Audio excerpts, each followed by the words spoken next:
We're talking today with Mr. Forrest Johnson of Grand Rapids, Michigan, and the interviewer is James Smither of the Grand Valley State University Veterans History Project. Now, Mr. Johnson, can you start by telling us a little bit about yourself? To start with, where were you born? I was born on Curve Street, 651 Curve Street, southwest end of town, on January 18th, 1922. Okay, so that's in Grand Rapids then? In Grand Rapids, yeah. All right. Now, what did your father do for a living? He was a millwright for Keeler Brass, and we had one of the first ones to get a phone in because they'd call him up 2, 3 o'clock in the morning, and he spliced ropes to run the big main power plant because they run everything off of line shafts with flat leather belts. And he was on call 24 hours a day. And he got straight time, Saturday, Sunday, and he was making a whopping 35 cents an hour. Okay. Now, did he keep that job in the Depression? He kept that job until they fired him because he wouldn't listen to the new boss he had because it was dangerous on the elevators. He repaired the elevators. So he went to Winters and Crampton and become superintendent of all the maintenance out there. And he stayed there till he retired. Okay. Yeah. Now, did you finish high school? Yes, Davis Tech. I was a graduate in 1941, just before Pearl Harbor. And I met my wife-to-be there in the school. And she and I just hit it off, and we were dating pretty heavy up until around 1st of November or so. And then Pearl Harbor come, and we were going to get married, and we were talking about getting married in June of 42. Instead of that, we got married in January 24th of 42.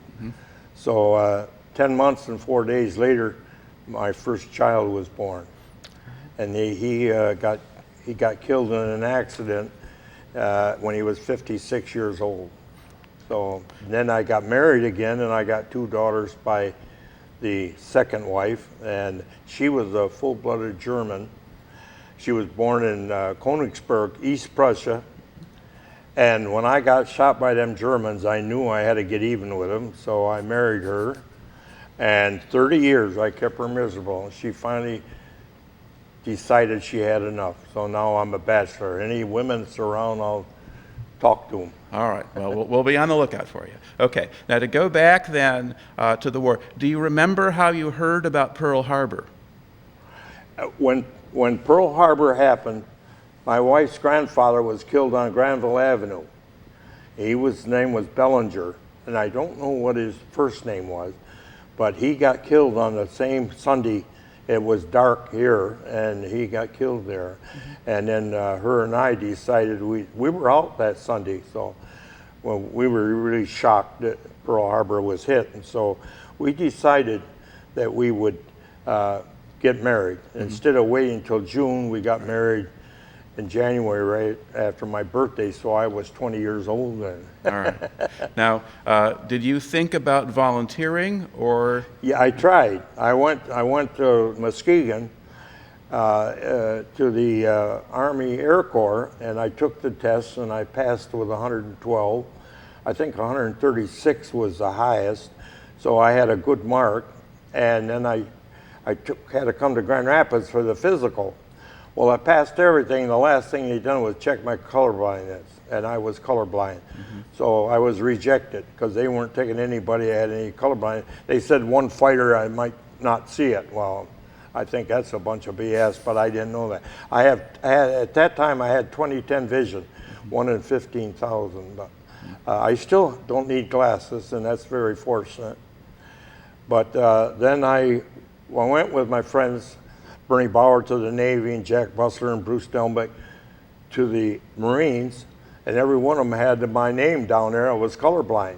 So I thought, well, I got turned down by the Air Corps, so I just waited for them to draft me. And so then my baby was in the hospital, and we had 7 children in there. Mine was one of them, and 5 of them died. 2 of them lived, and my son was one that lived. And he had Dr. Snooty was a doctor. And Dr. Snooty was very good. She had the other baby too, so she had to get all the other doctors that didn't know what she did together to find out why she kept him alive. And she was giving him a needle in the back. I bet he had 20 needle pricks in his back, but he made it. But he always had upper respiratory infection, and that's what the mother babies died from. Yeah. All right. Okay. Okay. So when did you get drafted? I called them up. They told me as soon as my baby was out of the hospital, I was to call the draft board. Well, I waited till he was out, only a week, and then I called up. I thought, well, he's going to be all right. And I called him up, and they said, okay, report. Well, I went February 23rd and 42 in, and no, 43. And then he went back in the hospital while I was at Fort Custer and Camp Bowie and like that. So I didn't want to go out again once I was in, so I stayed there. All right. Yeah.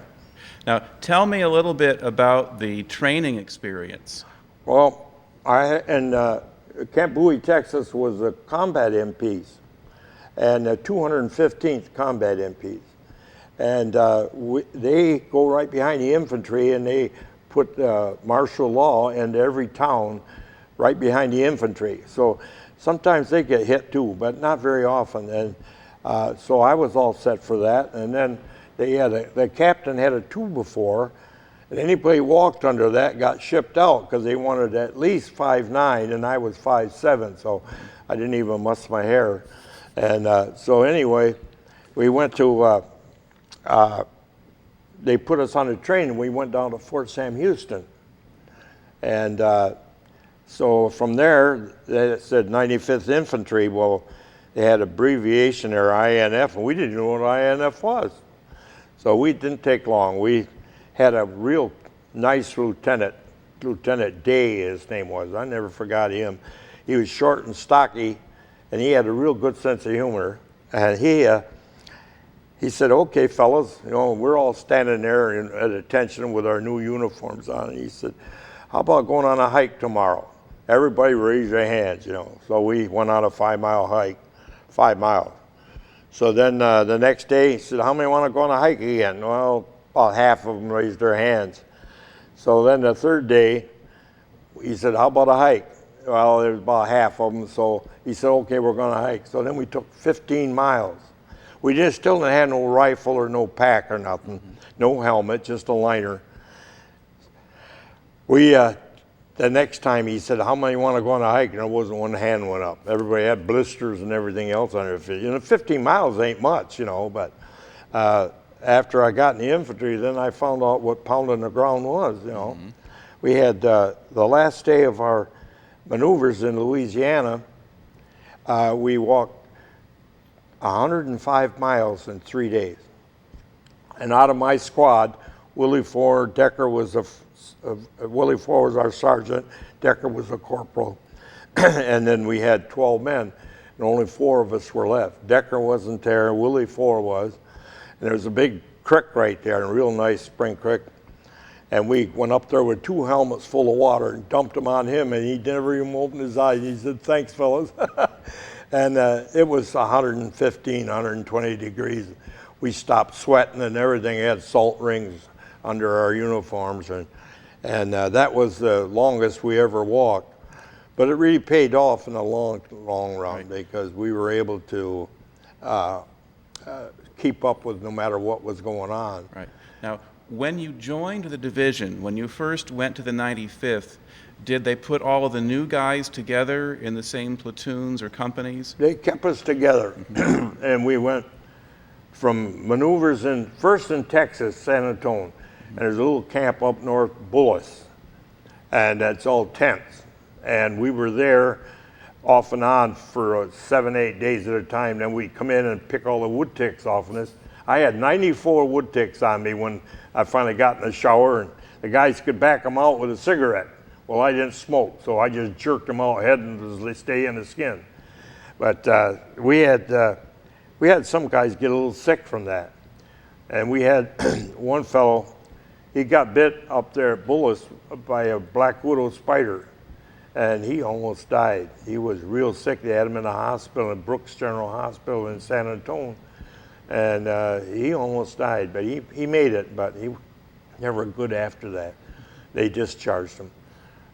From there, we went to Louisiana. We maneuvered in Louisiana. When we got done with that, we got on a train and went to Needles, California.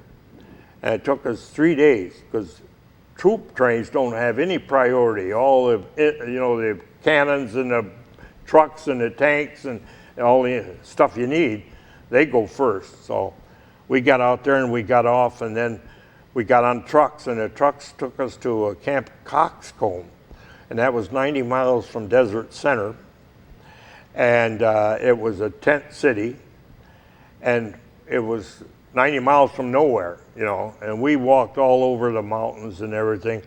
We got a new lieutenant, and he was just a young guy, and we had a problem. We had to go through what they call Palin Pass and attack the machine gun nest. We had 40 men in our platoon. Well, they give us a contour map, and you go on the contours, you got 3 valleys you have to go up. Well, we went up the 3rd one, but it was nothing but mountains, and we were lost for 3 days. And they had the Piper Cubs looking for us, they had trucks, they had Jeeps, and after 3 days, our lieutenant said, let's go back on a desert floor, because we were sleeping, right on the side of the mountain, wherever you could find a pretty flat space. And I laid there one morning, about the 3rd morning, and there's a hole in 2 rocks, and it was all sand. And I'm laying there, and it was just daylight. All of a sudden, out come a great big black tarantula spider. I was standing up before I could think or anything. And I poked Scannell, he was my buddy. I poked him, and he was standing up too. So we just pushed some sand over the hole, and he went back in. And that was just one of the many things that we had happen. But they did, the division headquarters had Jeeps out and the planes out, and we walked down on the desert floor, and here come a Jeep. So our lieutenant got in that Jeep with the other officers, went back to division headquarters, and they come down with 3 trucks, loaded us up. We went back to division headquarters. We sat with plates, silverware, just like a Class A job, And but then our lieutenant got in a heck of a fight with the officers about the contour map not being good, and he got shipped out to the Pacific right away. Then we didn't have a lieutenant for a long time. We had Leonard Mersch was a tech sergeant, and he run our platoon, and he made a battlefield commission. He was that good. He was very good. And I had a real good sergeant and assistant, and our platoon guide was Eldridge Lane, and he carried me back when I got shot, him and Lieutenant Tyler. And Lieutenant Tyler got killed 3 days after they carried me back. But Lane come to one of our reunions, and we had quite a talk, but we had a lot of maneuvers because our division was too old, and we didn't know that. And the General Twaddle was our division commander, and he went through Washington, D.C., and he was a personal friend of Franklin D. Roosevelt. And he talked with Roosevelt, and then he went and had a meeting with Marshall, General Marshall, and he was over all the Army and everything. And Marshall said, your division's too old. You're never going to get an overseas. He wanted an overseas assignment. He thought he could get another star, so he wanted to combat. When you say the division was too old, does that mean the soldiers were too old? Yeah, the average age. They use an average. And our average age was 34, and it has to be 27 before you get a combat assignment. So everybody that had a hangnail or, whatever, they got discharged. And then we got a whole bunch of ASTP, that's Army Specialized Training Program. And we got enough to fill up our company. And then it was down about 26, 25, 26 average age. So then we got new equipment, and we went to Miles Standish and got on to Mariposa. Now, before that, did you go to Pennsylvania for a while? Yeah, California and then Pennsylvania? Well, yeah, from the Mojave Desert, we went to Pennsylvania, and then we went down to, my captain volunteered me. This is great, but we had a tryout on a big chunk of rock that was about 100 feet and a cut through a highway, and everybody had to climb around the edge of it and then rappel down. And you put the snap link on in your crotch, and then you got a figure-8 rope, and you tie a lock on each side. Then you put that rope through the snap link, and that goes over your shoulder. And then you squeeze it here, and it takes only 10 pounds pressure to stop you. And the more you double up, the faster you go. Well, I went down in 2 jumps, and so the captain said, I want you to go down to West Virginia. So me and a fellow named LaChance, and we had a couple other guys that they didn't take the high climbing, so then they had to go to mule skinner school in West Virginia. And LaChance and I, we climbed. We went up that mountain, and it was called Seneca Rock, right in West Virginia. It ain't far from Washington, D.C. And it goes up about 100 feet, and goes in only 10, 12 feet.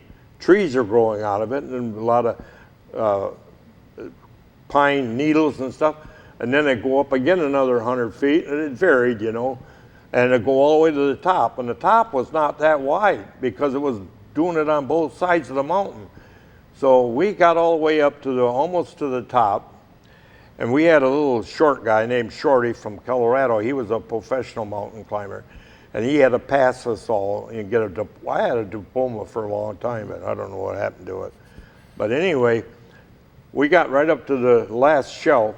And LaChance, he said, well, I'll go up and then you can come on up. I said, okay. You have to attach the rope right around just like you're going to rappel, but you got to fasten into a crack in the wall, and that's called a piton. And then you put the snap link in, and you're fastened so you won't go over.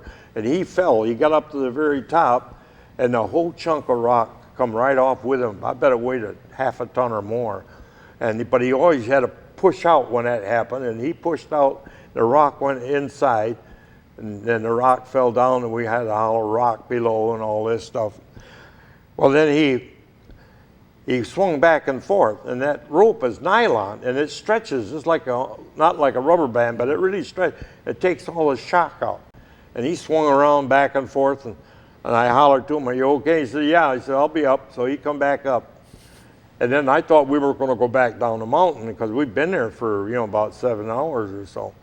He said, no, I want to try that again. He said, I'll move over. So I had to move over because you have to be about 10 feet out of the way. So when that stuff comes down, you don't get clobbered. So I let him go on up again. And then another chunk come off right next to that. He didn't move far enough over. And that chunk was about half the size of the first one. But then when he fell, he hit his elbow, and it really done damage to his elbow. He had to go to the hospital and everything. So, and he ended up in Florida, down by Miami. No, not Miami. That one where it's a big lake inside there. What is that? Anyway, that's where he come from. And but we were all done climbing then, and you can get down that mountain in about let's say 4 or 5 minutes at the most, because you can zip right down, And I burnt right through my shirt, my fatigue shirt. I burnt right through and burned my hide because you don't have no padding or nothing, And I thought that was great. I wasn't too happy about the height, but it was nice down there because you didn't have to up 2, 3, 4 or nothing, Right. And we had a lieutenant that was real good to us down there. And then, of course, we went back to Pennsylvania. But then we had maneuvers back in West Virginia after we got to Pennsylvania for Camp Indiantown Gap. And we were there for about a week and a half, 2 weeks, kind of resting. And then we had to take untried troops, like our company, down assault ropes. And they were about this steep. If you'd slip and fall without a rope, you'd fall all the way to the bottom, just tumble. And we had to put these assault ropes down about 600 feet. And we used our ropes, and they give us other ropes. And we made from tree to tree and drive in pitons and put a snap link in. We had to take troop after troop down. And I made about 6 trips at 600 feet. And I was pooped. I mean, I was really tired, and so was everybody else. And it rained all the time. And the last trip, I thought I was all done, and I had a sleeping bag ready and everything. And the guy says to me, Johnson, you got to take Captain Heinzelman down. Well, he was our doctor for the whole battalion. And I said, okay, because he was a nice guy. I'll take him down. He's got a friend. He didn't say who it was, he just said friend. Well, I'm complaining and swearing and cussing, and all the way down I'm slipping and sliding in the mud, and I'm soaking wet and I'm cold. We got right down to the bottom, and he said, you coming, Father? And it was the can't say it. Chaplain, yeah. Chaplain, yeah, he was the chaplain of our whole regiment. His name was Father Key-Dash. And I seen him in Chicago at one of our reunions, and I apologized. He said, I heard a lot of cussing that night. He remembered the night, you know. And I hadn't seen him for about 14 years. And so I went right to him right away, and I apologized for all my cussing and swearing. And he said, hey, he said, I heard a lot of it that night. And that was, we had to go across the Black River, that was called. We were supposed to take engineers. He made a bridge. Well, and then they had another bridge that was down further down, and that was the medics put that in. It just, you know, skip and hop. It was not a good bridge. But the engineers had a guy drown. We didn't know that. And they never finished the bridge. So everybody had to go across the medic bridge. And I thought that was unique because I went back upstream instead of downstream, took my sleeping bag, and there was a waterfall coming down, and it was about that wide, just a little one from rain. And I went right underneath that. There was a lot of room underneath there, and I curled up in my sleeping bag, and I slept till about noon the next day. And then I went down where the bridge was. Who'd I run into but Carl Decker, and he was my assistant squad leader, and he was an umpire for all the problems we were having. Mm-hmm. So I stayed with him for 3 days, and they had food up the yin-yang and really had a good time with him. And I kept saying, you think the company will miss me? And he says, I said, what can they do? I'm here for a witness. So I stayed with them for 3 days, so I missed out on a lot of maneuvers. But then when I got back to the company, we went on another program, another problem, and we had to go down around a bridge and go down this, the Susquehanna River, and there was a rock crusher, and they had a machine gun set up down there. That's what they told us. We were supposed to take that. Well, we got all the way down there, and everything turned out good, and then the problem was over with. So we went back on this blacktop road, and there was a grocery store there right next to this waterfall. It wasn't a big waterfall, it was 6, 7 feet. And we laid on the porch because it was raining, and the porch on that store was nice and dry. We're all sleeping in our sleeping bags, and here comes a Jeep along. It was a lieutenant, I don't know who he was, and he says, hey, you guys, you can't sleep on that porch, come on, where's your outfit? So we told him. He said, well, I'm going right up there close by. He said, jump in. And that road was made by the engineers, and they had tree stumps this high. And they blew 3 tires going up there, and they had to borrow from other Jeeps and stuff. It took us, I don't know how many hours to get up there, and then we got up there, and I had to report in, you know. And and I bought some duck eggs from them people that owned that store. It was a house back there. And you know how big duck eggs are. And I'm carrying a whole dozen of these in a big coffee bag. And every time we'd hit a hard bump or one of them trees, it'd smash. And I think I had no more than 5 or 6 left. Finally, I threw the whole bunch of them over the side of the hill. Yeah, that was 100 years ago. What else you want to know? All right. So after you finished those maneuvers, did you go back to Pennsylvania again, or did you? Yeah, we went back to Pennsylvania, and from there we got all the ASTP guys, and we got full new equipment. And there was 2 of us in our company that didn't have to turn in our rifles for being bored out, you know, cleaned out so much. And mine was one of them. I don't know who the other guy was, but I kept my rifle. It was 7.11-085. And when I got hit, that blew that right out of my hand, and a piece went through my foot from that rifle, and another one here, and I got hit about 7 places. But Yeah, we went to Miles Standish from there, and we got new clothing, and the guys got their rifles, and then we had a guy named Hatmaker, and he was an old Army guy, and he had sewed in pleats in his pants and his shirt, and he really, all special equipment he bought. Now, he'd been in the Army for 10, 15 years. He kept calling our outfit a Boy Scout outfit. Oh yeah, he kept saying that. So when we got ready to go overseas, he disappeared. They found him in San Antonio, down there where we were. He must have had a girlfriend down there. And so he never went, but he kept calling us a Boy Scout outfit, you know. And that was so funny because we all got on the boat. We got on the Mariposa right in Boston Harbor. And that left, and it took 5 days only to go to Liverpool. Okay. Was that an ocean liner? Was that a passenger ship? It was a French liner. Okay. And it was confiscated by the Americans, and the French wanted that because they didn't want Hitler to get it. So we got on that boat, and it was a beautiful 3-stacker, big. We got, Dave, you got that book with the front of the ship on there, and there were about 2,000-3,000 guys on the front of it. And I never did make it down to E-deck, only once to get food, because they had platforms with an edge around it for when the ship was rough, and then you stood up to eat. Mm-hmm. And I only made it once, and I threw that up before I could get up. So my buddy Frank Scannell, he went down and got my food for me every day, but we was only on it 5 days. So, mm-hmm. But we seen porpoises and flying fish in groups and stuff like that going over. Now, when was it that you crossed? What time of year was it when you went over the ocean? August. Okay. Yeah, it was about the middle of August. I don't know the date, but it's in that book you got, Dave. Okay. And, so it's summer of '44. So it's after D-Day? Yeah, this is in August of '44. Okay. And then we went from Liverpool, we got on the train, and we went to New Alresford, which is just outside of Southampton, about a few miles. I don't know, 10, 12 miles. You could see Southampton from a Roman dig that we went into, and that was something unique.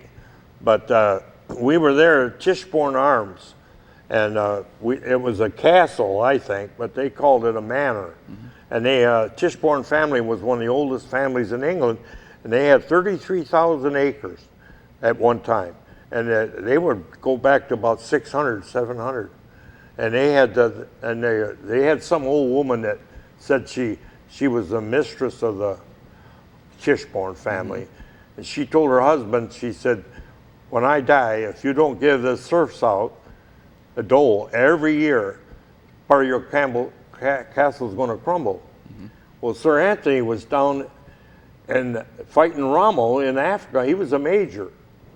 And he didn't give the dole out, and the whole side of one of where the kitchen was, it was a L shape, so it was just a small piece, but maybe 50, 60, 75 feet wide. So that had to be all repaired, so that went right with the history. And you know, the English are great for this, but they had that in the Chicago Tribune, that whole story. Wow. So somebody must have wrote that down, you know, and I really thought that was pretty neat. But we stayed there until, I'd say around the 10th or 12th of August, and then we got on a boat going to Omaha Beach, and it was HMS Sprague, S-P-R-A-U-G-E. Mm-hmm. We got on that, and they had, the captain, he was having all of us guys eat from their kitchen, and we had a short trip, but you know, they stop and they wait and all this stuff, so that bread looked real nice. It was all brown crusted, but you get inside and it was all doughy. It never was cooked long enough. So the guys were throwing whole loaves overboard. And he had to make a speech on a loudspeaker. Now hear this, now hear this. You will not throw the Queen's bread overboard. Well, I guess you know there was quite a roar when they still throwed it overboard, you know. But yeah, that was, we landed at Omaha Beach. We went they had a dock. Oh, they had a dock? Okay. So yeah, they had a dock, and we had to climb off on a rope ladder, you know, one of these about foot square, and we had to go down there with our rifle and pack and everything and helmet and jump into an LST. Well, they never had smooth in that English Channel. They never had smooth water. So we they told us when to jump. And when that thing had come up, then you could just step off about 4 or 5 feet. We had one colonel, I don't know what his name was. It wasn't our colonel, and he jumped when it was going down and broke his ankle. So then we got on off the dock there at Omaha Beach, and we went up past the ruins where the Germans had their Atlantic Wall, and it was all burnt and everything, and the slots where the machine guns were. And we walked by them, and we walked about 12, 14 miles to Carentan, and that was a big train post. And we got on the train. They forgot our boots, so the officers all had to hand out boots. Switch with somebody that fits you, you know. So we got a bunch of boots for ourselves and had to switch around. And then we got on at 40 and 8. And troop trips don't have no priority whatsoever. So that train would go 10, 15 miles and back up 2, 3, 4. And sometimes they back up as far as you went forward. And we had 42 guys in our car, and it's supposed to be 40. Well, 42 with your duffel bags, you're laying on duffel bags, and some of them are sharp. And so after that first night, I had a cut in my head from somebody kicking me. So I got out and I went over and seen the radio operator. I said, "Give me your pliers." I went over and I thought, who the heck do I know in France? I don't know anybody in France, and that's telephone wires. So I chomped a 12-foot piece off and I made myself a hammock. I was the first one to do that. And it's in that book that Dave's got, and it tells about that. And I didn't even know it was in the book, you know. But I made that hammock up. The first night, I was the only one that had a hammock. Well, the captain was in my car, and he said, "FL, I want a hammock just like yours." He said, "I'm sick and tired of getting kicked in the head." So I made him one. We had 6 hammocks the next night. Everybody's going out cutting these telephone wires. Well, the third day, here come a Jeep right down the middle of there was 3 tracks, right down right between the track. And he slammed on his brakes right by our car, you know, and captain was there. He said, "Captain," he said, "you tell your guys to quit cutting our telephone wires. They're setting the war back 6 months." I'll never forget that. And I'm an idiot. I didn't think nothing about that. So, but then from there, we took the train and we went all the way down to Nancy, France. That's on the other side of Paris. And I don't know if Paris was taken then or not. It was, I yeah. think it was. Yeah. And we went down Nancy, and we were put in right by the Moselle River, and it was a real nice spring creek, and it went down like this, and it turned and went into the Moselle River. And Frank Scannell and I had a hole there. It was about 4 foot and about 4 foot deep, so it was real comfortable. We could sleep in it and everything. And it was a holding force, and we relieved the 5th Division because they landed on D-Day, so they had very few men left. And this one guy told us they had 5 only left in their company, and I believe him because we only had, 15, 16, something like that. But we were there for, I'd say, close to 30 days. And it was a holding force. Well, we had a guy named Snodgrass that every platoon got him for about 2 months. And he was from West Virginia. And he had real light blue eyes, and you could see all the roots growing in the back of his head. That's how he was really an idiot. And I hate to say that, but he was. He didn't know up from down. He turned out to be one of the best soldiers we had. He had no fear. He had no fear. And anyway, we got him in our hole, and Mersch was our platoon leader, and Snodgrass was sound asleep 5 minutes after he got in our hole, and he snored. And I mean, it sounded like an organ, you know. And he, Mersch come up there just as getting daylight, and he said, "Tonight, Snodgrass, you take Scannell's BAR and go right down there by that, looked like a lilac bush, right by that bush on the edge of the Moselle River, and in case any Germans come across for night patrol, you nail them." Well, he's meant to shoot them. Well, 3:30 in the morning, here comes Snodgrass, and he's got some guys behind him. So I hollered halt, and I took the safety off my rifle because he kept on coming. So I hollered louder, And then he hollered, "Johnson, don't you know me? It's Snodgrass." I mean, he didn't even know the sine or cosine. I can't remember it now. But anyway, I said, "Who's that behind you?" He said, "Oh, I got 3 Germans. They give up. They had 8 and 10 days." I said, "Did you search them?" "No." She said, "That's their own personal stuff." I said, "Well, that's nice." So we had him get behind the hole, and then we had our guns on. Frank Scannell had Snodgrass's M1, didn't even switch with him, and I had my M1 there already. And they came down into our hole one at a time. We made the other guy stay up there. And he had a Mauser, 8mm Mauser bolt action, and he had 2 or 3 hand grenades. The next guy had a pistol, and he had 2 or 3 hand grenades and a Mauser. And the third guy had a pistol, and he had a Mauser, and he had 2 or 3 hand grenades. So they were so hungry, we gave them our C ration cans, and I thought they were going to open them up with their bare hands. And we had openers, you know, and they just cleaned us right out of our C ration. They said they had 8 and 10 days. So then Mersch had to call in some guys from the rear echelon, and he come and got those 3 guys and took them up, and took them to a PW camp. But then we got taken out of there after 25, 30 day, whatever it was. I don't know how many days it was, but it was a long time. Okay. Before you left, did you get into any actual fighting, or What? did you, while you were still in that first position, while you were on the Moselle River, did the Germans attack you at all? No, or shoot at they you? were on the other side of the river. Okay. And I'm glad you brought that up, because they were trying to build a bridge back to our side. Yeah, and we couldn't figure that out. And they were using great big beams, like farm beams. And they got to build up about 20, 25, 30 feet. And they had it just for a regular bridge. So Mersch, he had connection with the Air Corps somehow or other, and I don't know how they did that. But all of a sudden, they came over with a P-47, dove right down and dropped a bomb on that bridge and blew it all out, and then he wiggled his wings. He let us know that he hit it.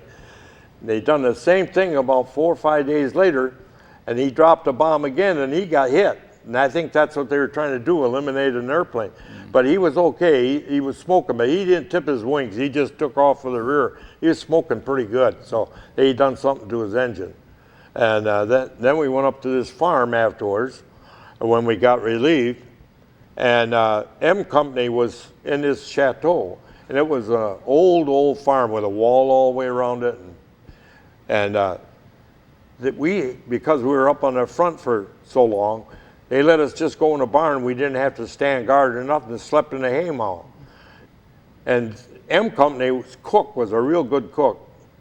And he came down, and all of a sudden we heard a lot of mooing and that. And right down below, and where you go through the barn, there's a whole bunch of cattle. And they're feeling these things all over and looking them over. And the cook says, "This one here is a good one." And they shot him with a 45 pistol right in the head. Brought the Jeep up there, backed it up, hooked onto it, and dragged it across the opening. And that was maybe a couple 100 yards, a big farm. They hung that beef up, and we had nice fresh steaks the next day. And everybody had a round steak and T-bones, whatever. And then the next day they killed chickens. The next day they killed pigs. That farmer, we cleaned that farmer right out. I mean, we were there for about a week, and then we got showers and stuff and new clothes, and then we went back to Pennsylvania. But we had, when we went across the Black River to see how our training would work for mountain climbing, we had to go down this steep hill. I told you about that. And that was all incorporated in that same deal. That was before that, but no, that was after that. Okay. So just to make sure we have this all straight, the farm with all the livestock, was that back in West Virginia, or was that in France? No, this was in France, Yeah, where right. the Moselle River. I Right. should have said that. Right. But I go back to Pennsylvania so many times, and that's where I get mixed up. But my memory is good, but sometimes it jumps around. Okay. The climbing in there and West Virginia was very dangerous. We had one fellow get killed. I don't know who he was, but we had, and LaChance fell. And then when I told you about going over on the Mariposa and Right. then Right. down to New Orleans or New Alsford. Right. It's hard for me to say them words right. Right. Never So- was good with that. Okay. So in your story now, we've gotten you, you've been to Nancy, you've been on the Moselle River, you came back, you went into this chateau. Yeah, You right. you got good food. That's right. What happened after that? Okay, I'm glad you got me back oriented again. Well, we got on trucks and we went up by Metz. And that was our jump off. And I Company had this, I didn't even know this myself because I only knew an area in the front about, a couple 100 yards wide and a half mile long. And our company was scheduled to go right straight into the center of Metz. And 95th Tank Company and the 90th Infantry was right to our left. And we relieved the 5th Division again. And Scannell and I got put on a 50 caliber machine gun. And that thing was only this deep because there was so much rain that when we put our feet in there, it was water about an inch, inch and a half deep. And we were on that 50 caliber for, I don't know how many days. We were there maybe 8, 10 days. And then we jumped off. And in the meantime, we had a guy named Carl Stewart. He was killed the same day I was wounded. And another fellow, and I don't know what his name was. I knew him, but I forgot what his name was. He got killed too. And we had, when our company advanced after I was wounded, then that's when all the real strong action took place. And we had, on one bridge that was over the Moselle River, that was by Ensdorf, we lost 15 men on that bridge, 15 men. And that same day, we had 15 men was wounded and put out of action. So we lost 30 men that one day. That's from the company? And just I Company, Right, your 193 company. men. Okay. Yeah, yeah. And and I knew so many of them guys. Like on the bridge was Kenny Pace. He was a half-breed from Tulsa, Oklahoma. And there was Herr and Carr and what was his name? He was a Jew, Nuremberg. And Law didn't, he wasn't on that bridge. He got killed. But Marusnik was our company clerk, and he got killed the same day our captain got wounded. And he was a good supply sergeant. We had him here in the States. And then another supply sergeant took his place. His name was Getz, G-E-T-T-S. And Getz come over the river, and our guys is over the river. Now, I was told this by the guys from our reunion. And they said that Getz came up with wine and cognac to spread it out for the guys to get. And the Germans dropped a mortar shell, just harassing mortar shell. And it hit so close to him, it just shattered his legs. And they couldn't get him across the river in time, and he died right on the edge of the river. And then Dick Siekman, he's the one that made up this list here. He was wounded. No, he wasn't either wounded, I don't think. No, Dick wasn't wounded.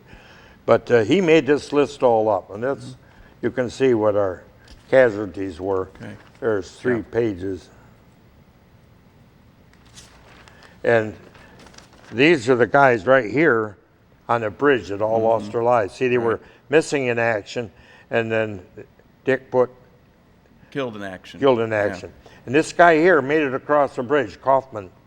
Him and Chester Nowakowski and Erwin Bakken, they were the only 2 guys that got across with Kaufman. And Kaufman was on this side of the bridge, and they were across the road on this side. And they have big bricks that scallop, and they're about 4 or 5 feet high. And this kid was so scared. It was the first day he was in the service. So he kept hollering over to the sergeant. He wanted to come over where he was. And the sergeant says, "Stay there. You're all right. You can't see you." And he tried to come over anyway, and they machine gunned him and killed him. And that's just one of many, many guys. And Hartgraves, he was our captain, and he was wounded twice. And the first time he got wounded, he left the Paris hospital before he was released. And they had him marked down as being AWOL. And here he was coming up to the company. And the guys told me that just as he got there, Fisher was our company runner, and he was taking a captain back to headquarters to our company CP. And he got hit with a mortar shell so bad that he never made it to the CP. He was about 20 feet from it or so. And then he got sent back to the hospital, and he never came back. And he ended up being a missionary in Falstaff, Oklahoma. Yeah. Okay. Now, or tell me... Arizona, okay. I guess. So what exactly happened to you? After you moved off the machine gun position, how did you get wounded? Well, we had to take a town of Amanvillers. Now, the 5th Division had taken that town, and they lost it with heavy casualties. So we had to go in and take it again, and then have guys come behind us and hold it, because we were getting wounded. And that's when we were going into town. And they started dropping mortar shells right down the middle of the street. And the Germans had put barbed wire about every 80, 90 feet, maybe 100 feet, and they go all the way across. Well, the 5th Division had cut them, so you had a place to get through on the end. And so you go through here and then go over on this side and back on this side again. We were doing that, and a sniper shot a guy named Andruski. He's in here too. And Andruski got wounded in that leg, and so we all had to hunker down, and I went through a hole through the building and out the back, and I'm running along the back of the building, and the damn sniper shot at me, but I was running so fast he was leading me, and it hit about this far away, and the bullet went right by me. And see where the nick is? That was from that bricks, not the bullet, but the brick. And then I cut in through a garden, and when I come out of that garden, before I got out of that garden, I stopped and see what was going on, and there was a wall there, so I didn't have to worry about, anybody shooting at me. And a German stuck his head out in a building a house up, about, I'd say 3 or 4 doors down. Well, I was a grenadier, so I'll take a pot shot at it. I didn't think I'd come anywhere near it. I stuck it on the end of my rifle. I had five of them, and 6 altogether, and I shot that 6th one up there and went right through that window again. And that you arch it, about 20 degrees up in order to come anywhere near. Went right in there. We didn't have no more trouble with that sniper, but they had to carry Andruski back. And then when I got out on the street, we were moving down the street, and that's when I got hit. And I think I got hit with a mortar, but some said 88, some said mortar, and I have no idea, because when I had my rifle in this hand, and it tore the rifle out of my hand, and that piece went down through my foot, and that was as big as your thumb. I had it for a long time, and I lost it. But I still have the small piece he took out, Dr. Bender. He took that out in 2003. It was really bothering the heck out of me, so I had him take that out. I got it home. That's the only thing I got from the war. Yeah, Andruski he was wounded. And what else you want to know? Well, what happened to you after you got hit? Well, the stretcher bearers couldn't come down there. A guy named Eldridge Lane, he's right here, he's this guy here. He carried me back with a Lieutenant Tyler. And they carried me back about, I'd say, close to 1,000 yards up a flat hill. And the railroad tracks, there's a cross railroad track. And the stretcher bearers was on the other side of the train, and it dropped down about 20 feet. So they got me over that railroad track, and then they picked me up and took me to the CP around the corner where the railroad tracks were. And then a guy named Scassoletti took me on his Jeep across a plowed field. It was, every bump I thought I was losing my foot. And of course I shot in the hip real bad. I had a hole about that big around in my hip, and they had a lot of trouble with that. They let that all build up with meat, and then they put silver nitrate sticks on it to burn it down, and then they hit the skin some places, and man, you come right out of that operating table. But after I was wounded, and they took me, Saskatchewan took me to the Reims Hospital. Well, they put me in an ambulance, and then I went to the Reims Hospital.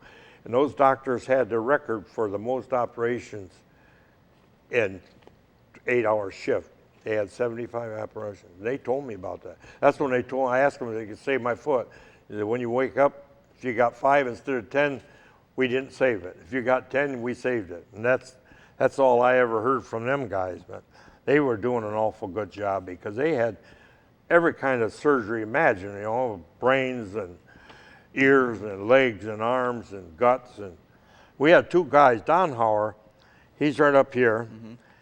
He got split open with with an artillery or mortar shell.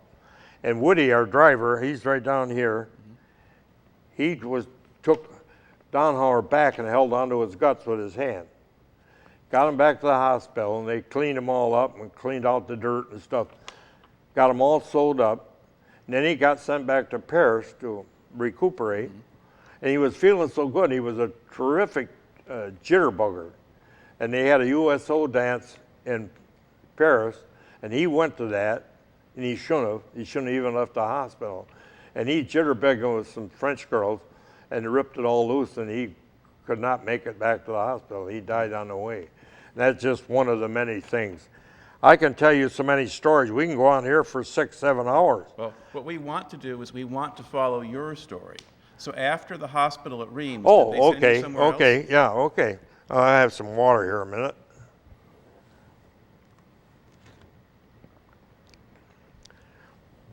After the hospital, I got back to England. They didn't fly me. They took me by train to Le Havre, and Le Havre put me on a hospital ship, a big red cross on it. It was all lit up like a Christmas tree. Well, I know the Germans would not honor that, so I was worried we weren't going to make it. But we did. And the nurse there, she was a cute little blonde with a real starched red nurse outfit on. She asked me what I wanted for breakfast. And I said, well, give me a couple of eggs and ham and bacon and toast. And when you get all done, I said, bring me a big sundae ice cream. And she didn't say nothing. She walked away. And then when she was leaving, I said, bring me a couple of cans of sea rations. That'll be okay. Well, she come out. She had to push the tray and had everything I asked for. I about fell out of that bed, And so I ate it all, including the sundae. I ate about half of that sundae, and I got sick. So I had a bucket, had to throw up. Then they took me up by Manchester, England. And there was a hospital there. It was a new American hospital, and it was built like a spider. They had runners out, and there was a B-17 bomber outfit right across the road. And that B-17 had, they were going every day, all day long, taking off and landing. And this was Rudyard Kipling's estate. Yeah, and they built that around his estate. And all of a sudden, they wheeled a guy into my ward, and he had his arm in a cast like this, and it was stiff, And he was flying a P-47, and he got into a P-38, and he run on a runway, and he went right between trees and everything, end over end. He landed right up against. He said that part of the plane was leaning against the doorway of that, and it was a bomb depot. That's where they had all their bombs. So he was very fortunate, and that's all he got out of it. But the cockpit and the 2 motors were still together. And then we had another guy, and I didn't talk to him at all, but they told me that he come in on a B-17, and he was a tail gunner, and it was all tore up, and he was hanging on for dear life. And they said he fell out of that plane about 400 feet, but he fell on the farmer's trees, and it was vines and stuff, and he come walking out all days, and the farmer said he didn't have half his clothes on. And then he was taken to our hospital, and I never met the guy, but he was in our ward someplace. But we had airborne, 82nd Airborne. We had a guy there lost his leg, and he had pictures of when they landed in Italy. he had 2 shoe boxes right full of pictures. And it looked just like you're back on the front again. You know, we had dead cows and I ate breakfast on a hood of a Jeep. Well, it wasn't breakfast, it was just sea ration. And there was a dead German laying right in the ditch, and he had maggots coming out of it. Oh yeah, so I was aware that maggots did get into wounds. And then when I got in Paris and I got operated on, they put my foot up on a pillow and all the swelling went down in that cast. Then the flies got in there and I was killing maggots so hell wouldn't freeze over. I just kept digging down in there and flipping them out and digging them in there and flipping them out and they kept crawling. Well, they can only eat plowed flesh. So when they were done eating all the plowed flesh, then they started trying to find another place to eat.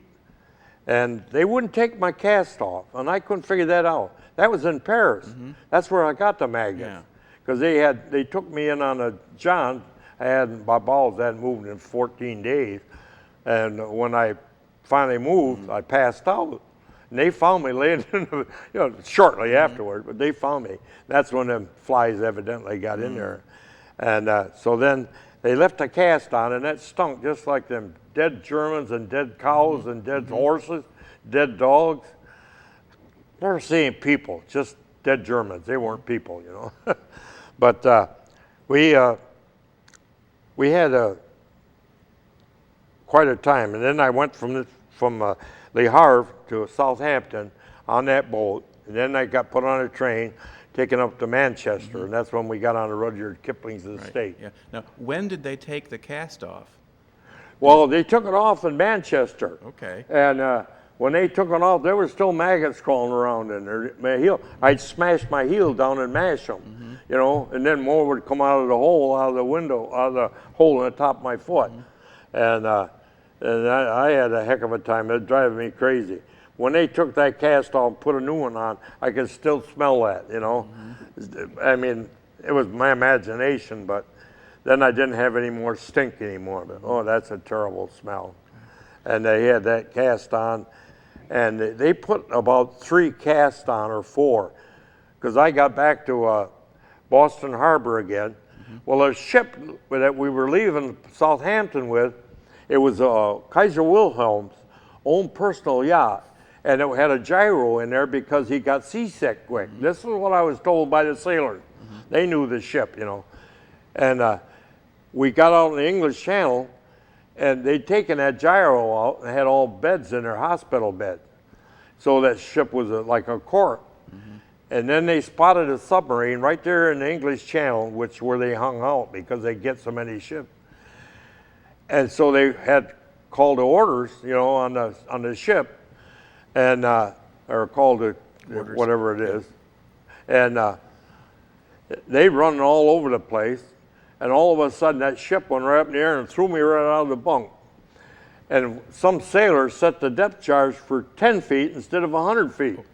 And when it hit the water, it went 10 feet and blew up right away. And it didn't do no damage to the rudder, they said, because they had to get out of the convoy, and they checked everything all over, and then the convoy slowed down, and they went real fast and caught up. Because we went in a convoy.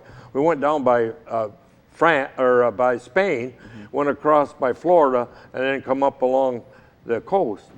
And you could see all them roads where cars going by with their headlights on, and they called that Torpedo Alley, the Germans did, because by Norfolk and that, they had such a good background with light that they could see these ships.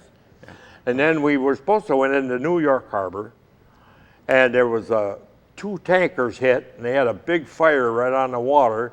So they just slowed down, and then they turned back out, went to Boston, and we landed in the same Pier 6 as the one we took off from with the Mariposa.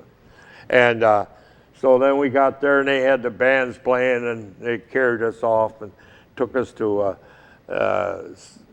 Stockton, Massachusetts. And they were there for a week or so, and then they took me to Gardner General Hospital right on the outer drive in Chicago by 53rd Street. And so we all of us was there, not anybody I knew, and Joe Linger come to see me and a couple other guys from my company, but we didn't have too many left anymore, you know. We took a hell of a beating. Yeah, we lost 30 guys on that one day, and I wasn't even there. That happened right 8 days after I was wounded. That happened. Right. Yeah, Now, on the 18th of November. now, do you remember when you landed in Boston, when you got back to the States? It was cold.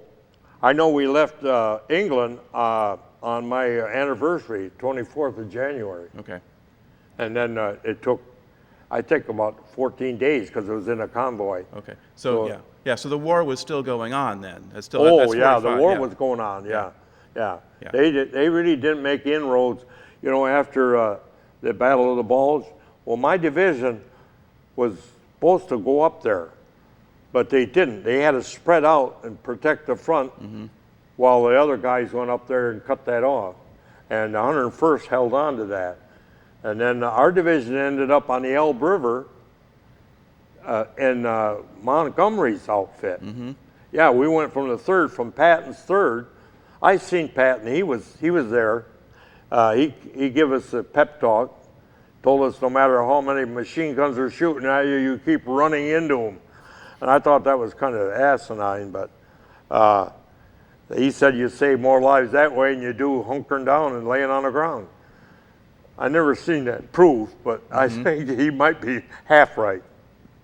But we had, he gave quite a talk. And it's in a book, but it's a funny thing. Charlie Crawford, he was our temporary company commander because Hargraves got wounded twice. And Charlie said that he told about Patton. And the only difference I said was that Patton got out of a tank, and I still say he got out of a tank.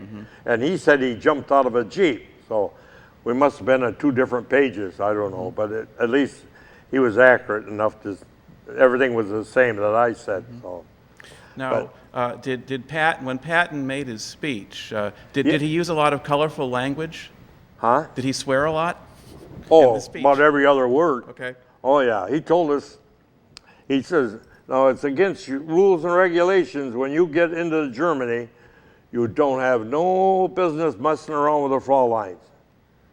And then he said, it's going to catch you. First thing he said, everybody just roared when he said that. Who's going to catch you? In other words, there ain't going to be no officers up there. So that got everybody on his side right away. He gave a real good talk. And he was an excellent general. That slapping of those patients and stuff, I don't think that was wrong at all. I mean, they made a big deal out of it here in the States, but see, none of them people was over there in the front lines getting shot either. And I think that he was right, because he knew these guys were sacrificing their lives, and these guys, they were nothing much wrong with them. They were laying in bed saying they had, trouble and all that, and there was nothing much wrong with them. And I agree with him there. All right. Okay. So how long did you stay in the hospital in Chicago? In Chicago? Yeah. Well, I got discharged December 15th. And the war was over in August, and I was there from, I'd say around March or April, all the way, because they kept operating on my foot.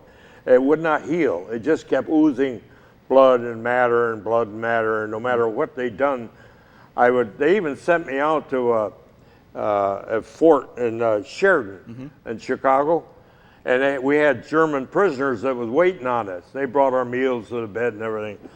And we were there, and I would send out, my cast would get all bright red. It was blood like crazy. And then I'd go back to the hospital after, I'd stay out there about 25 days or so. They'd take me back, and they'd look at it, and they'd take the cast off, and they'd say, oh, we got to go in there again. And then I found out, they told me I had osteomyelitis, which is an affection of the bone. So they just kept gouging and gouging. I don't know how many times I was operated on, but this here was pretty good. The shrapnel went right on through, and it left a hole about the size of bigger than a baseball. And they let that all build up with meat. And then when the meat would get higher than my skin, they take a silver nitrate and peel it right off. Right. And they done this, 3-4 times. And then finally, they got in the operating room and they gave me a spinal. So I'm laying there wide awake, you know. And they were arguing about whether an over and under stitch or a figure 8. And them two guys, the doctors, are arguing about it. And finally, I raised up my head a little bit and I said, hey, you guys get busy. I said, I don't want to lay here all day. And they laughed and they finally decided they'd cut a V back in there, take all that meat out, pull it tight and do an over and under, or no, a figure 8. They had to go crossways and then over and under. That would hold it together better. And the doctor that suggested that, he was right, because I never had no trouble. They had 52 stitches in there, so yeah, it was. And then I got hit in the wrist, and I got hit by a sniper, and I had a hole here. I got dug shrapnel out of that, and that was right below here. It's around here someplace. And every once in a while I'd take a needle. I had 2 pieces that come up to the surface after I'd been home, discharged, and I dug them out. And in 2003, and I had that piece and I didn't bring it with me, Dr. Bender, he was a specialist, a podiatrist specialist. He took a piece out that was laying on the bottom of my foot, and it was giving me hell. Why would that bother? I don't know, but all of a sudden I was getting up in the middle of the night, and I still do that, but I'm a little bit wacky now, I think. Was that a piece of your rifle, or was that shrapnel? That hit my rifle and went down in my left foot. This hip here got hit by the shell that come direct. Right. And it had to hit my rifle. It's the only way it could get through from this direction. And I think this come off my rifle too, because that's on the inside. And I was running when I got hit. And I just can't, the only way I could figure that it had to be from the hitting my rifle, because I don't know whatever happened to my rifle. All right. Now, after you got home and you were discharged, what did you do then? Well, I had 3 or 4 jobs, and I couldn't stand on my feet all the time, so I went to Atwood Brass, and I went to a place south of town a little bit. I can't think of the name of it. And I worked there for a short time, and I didn't get fired from any of them, but I did have to quit because I couldn't stand on. And I went to production die-cast, and I was the night foreman there for, I don't know, about 6-8 months, something like that. And I just couldn't take that walking all the time, so I had to quit there. And then I went to General Motors, and Mrs. James was the one that hired and fired, or I don't think she fired, but she hired. And I told her about my foot, and she said, anytime you want to sit down, as long as you don't make a habit of it, she said, you can do that. And I got along good. I even made a name for myself. I'm the tool maker that complained the most. Yeah, I worked with these guys for how many years? 30 years. Yeah, about 30 years. All right. And it was a good job. I had a good job. I built up machines. I could build some of the machines all over again. I can remember all that stuff. But ask me what I did. Well, you see how I got off the track. But I guess everybody gets 90 if they're lucky. Well, I tell you, you still do a very good job of telling your story. I got a You do a good job with telling your story. Well, I'm not used to this. I did go to Grant High School. My great-granddaughter, she asked me to come up. And she made me a great-great-grandson, father. And now I got 3 other ones that all come through. So now I'm a great-great-grandfather 4 times removed. But yeah, I give a talk to her class, and they had all kinds of, ideas and questions. And one of them put up his hand and said, how many Germans did you kill? Well, you didn't mark it down on the book, and I never tried to deliberately kill anybody, shoot anybody in the head. I'd always try to wound them, because it takes 4 guys to take care of a wounded and only takes 1 guy to bury you. That's what they told us going over there, and I never forgot that. So, but my M1, I shot expert in the rifle range, and then they made me a grenadier, and I done all right with that too. You did. So, but we had a lot of things happen after I was wounded. And when I went to the reunions down there, I learned all about my company that I knew not even a quarter, you know. Yeah. But because they were so vivid, and especially Charlie Crawford, he was our company commander, and our colonel made him officially the company commander. He ended up a lieutenant colonel too. They did all of them. Harrigan, I got a picture of, well, he's on my medals there. And you ain't going to look at my medals, are you? I probably will afterward. Well, I didn't know if you wanted to see him here or not. No, and he, Harrigan, he went through right in the middle of everything. And he was wounded twice. And the first time he got wounded very lightly, and he went right back again. And we had so many guys, Bruce Nick and, well, all this, Right. these guys here, I can tell you, if you want to listen. Here's Joe Johnson. He was on a bridge, but I never knew Joe. He was a replacement. And but we had 5 Johnsons, and Frank Scannell was my real good friend, and he covered for us when they carried me up that long climb. He had the BAR, and I carried his ammunition so he could do a lot of shooting. Right. And he kept shooting at the Germans that was trying to pick us off. And he kept their heads down, and we made it back. And Lieutenant Tyler helped Eldridge Lane carry me back. And Tyler was killed 3 days later. They named a pillbox after him, Tyler's pillbox. And he was quite a guy. And we had there's a Hazlett, Walter Hazlett. He was wounded real bad. And Nuremberg was right with him, and Nuremberg got killed. And Buddha-Kachari, Sisto Dipsidario Buddha-Kachari. Wow. And he come from Derby, Connecticut. And he said, I run a screw machine. And he would go through all the and I run a screw machine before I went into it. So I knew what he was talking about. He was funnier than a crutch. You come to my house sometime and you get the best spaghetti and meatball you ever ate. My ma, she's a good one. Talked broken English. But Messina was killed on the bridge, Joe Messina, and his brother Frank was younger. He was 8 years old when Joe went into service. And Frank, they had a truck company that his father started, and Frank took over because Joe got killed, but he was missing in action. And Frank took that trailer company, or semi-trailer, Right. and he built that up real big. And he come to our reunion because he wanted to know what happened to Joe. And they had no information. And this guy named Robert Long, he went over with his wife, and he investigated, and he had all the records from the French, and they told about Joe. Our records did not show Joe was on that bridge.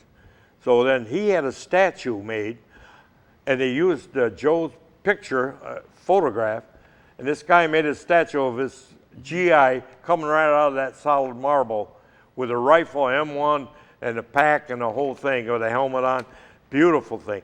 And they had that shipped over and put right by that bridge. And they built a new bridge, and Charlie Crawford, our lieutenant, and become a colonel, he went over there for a dedication. And Dick Seekman went with him, and there's a picture in that book that you got, Dave, and Howie Robinson. I forgot Howie's name. He went with us to the Playboy Club. All right. Now we're getting a little bit off the track. 100 years ago. You don't want to hear about that. I did want to ask you about one other thing. Yeah. You brought in a big flag. You brought in a big Nazi flag with you today. Yeah. You want to and it's open got that? a bunch of names on it. Can we? That's all from our company. Right. You got that flag? And if we're able to show that, maybe bring Patrick in to get a shot of it here, you can tell us what it is. Oh, there it is. Okay.